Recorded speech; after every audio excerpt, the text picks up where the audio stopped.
আবারও উত্তপ্ত হয়ে উঠেছে ভারত এবং পাকিস্তান সম্পর্ক। রীতিমতো যুদ্ধের আশঙ্কা চিরশত্রু এই দুই প্রতিবেশী রাষ্ট্রের মধ্যে। তবে প্রশ্ন উঠছে, পরমাণু শক্তিধর দুই দেশের মধ্যে যদি সত্যি যুদ্ধ শুরু হয়, সেক্ষেত্রে জয়ের সম্ভাবনা কার বেশি? যদি যুদ্ধ বেঁধেই যায়, কার জয়ের সম্ভাবনা কতটুকু, তা নিয়েও শুরু হয়েছে বিশ্লেষণ। আলোচনা চলছে কার কত সামরিক সক্ষমতা রয়েছে তা নিয়েও। এই সক্ষমতার গুরুত্বপূর্ণ দিকগুলো নিয়ে বিশ্লেষণমূলক একটি প্রতিবেদন প্রকাশ করেছে মালয়েশিয়া ভিত্তিক ডিফেন্স সিকিউরিটি এশিয়া। এখন জেনে নিব সামগ্রিক সামরিক র্যাঙ্কিং এবং সক্ষমতা সূচক হিসেবে কার অবস্থান কোথায়। ডিএফপি 2025-এর 60টিরও বেশি বিষয়ের ভিত্তিতে 145টি দেশকে মূল্যায়ন করা হয়েছে।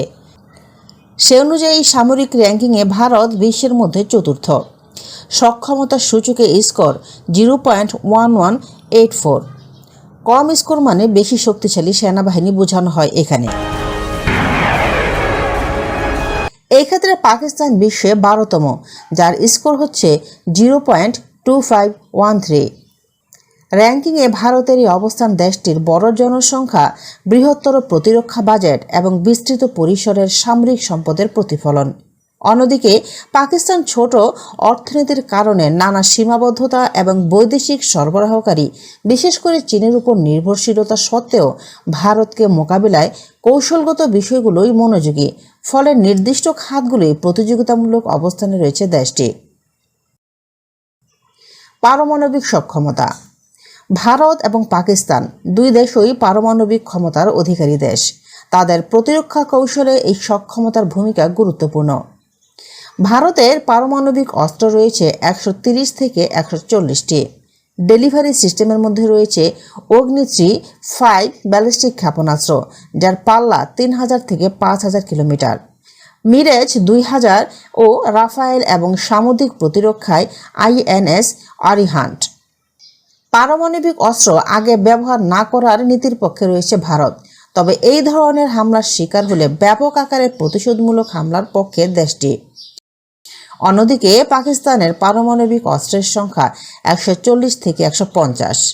এদিক থেকে পাকিস্তানের সক্ষমতা ভারতের চেয়ে বেশি। ডেলিভারি সিস্টেমের মধ্যে রয়েছে শাহিন-2-3 ব্যালিস্টিক ক্ষেপণাস্ত্র, F-16 যুদ্ধবিমান, বাবর ক্রুজ ক্ষেপণাস্ত্র। পারমাণবিক অস্ত্র ব্যবহারের ক্ষেত্রে দেশটি ফুল স্পেকট্রাম ডেটারেন্স নীতি অনুসরণের পক্ষপাতী। এই নীতিতে যুদ্ধক্ষেত্রে দেশটি প্রয়োজনে আগেভাগেই পারমাণবিক অস্ত্র ব্যবহার করতে প্রস্তুত থাকে।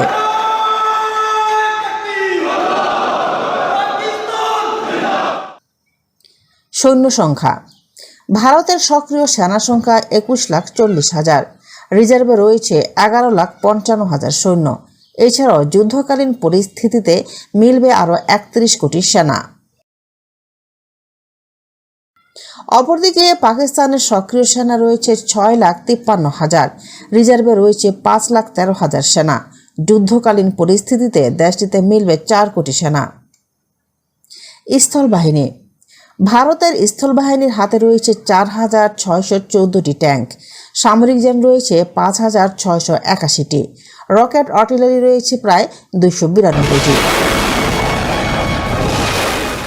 অন্যদিকে পাকিস্তানের স্থলবাহিনী রয়েছে 2,735টি ট্যাঙ্ক, সামরিক যান রয়েছে 3,066টি, আর রকেট আর্টিলারি রয়েছে 134টি।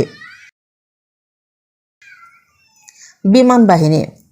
ভারতের যুদ্ধবিমান রয়েছে 2,216টি। এগুলোর মধ্যে রয়েছে রাশিয়ার তৈরি MiG-21, MiG-27, MiG-29, Sukhoi 30, MKI, Britain ফ্রান্সের তৈরি জাগুয়ার এবং ফ্রান্সের তৈরি মিরেজ 2000।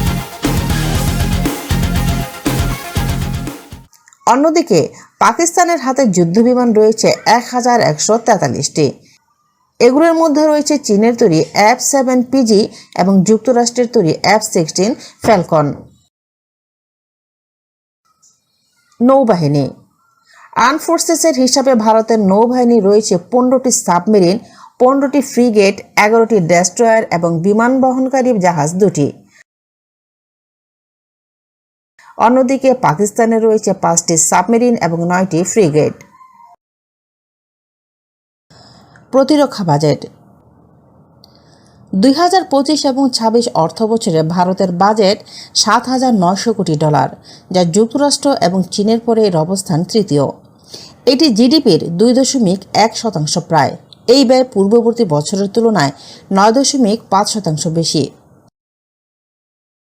অন্যদিকে পাকিস্তানের বাজেট 1,000 থেকে $1,200 কোটি। অর্থনৈতিক সংকটের কারণে শীর্ষ দেশের তালিকায় নেই এই দেশটি। এই ব্যয় জিডিপির 3.6%। বৈদেশিক সামরিক সহায়তা $10 কোটি। ভারতের প্রতিরক্ষা বাজেট পাকিস্তানের 6 থেকে 8 গুণ বেশি।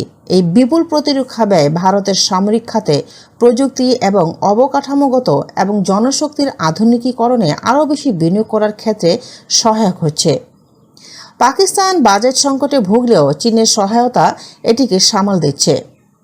পাকিস্তানের সামরিক ব্যয়ের বড় অংশ ব্যয় হয় বৃহৎ সেনাবাহিনী এবং পারমাণবিক অস্ত্রের সুরক্ষায়। ডিফেন্স সিকিউরিটি এশিয়া জানিয়েছে 127 কোটি জনসংখ্যার দেশ ভারতের বর্তমান সামরিক বাজেট প্রায় $79 বিলিয়ন। আর অন্যদিকে 19 কোটি মানুষের দেশ পাকিস্তানের সামরিক বাজেট $10 থেকে $12 বিলিয়ন মধ্যে।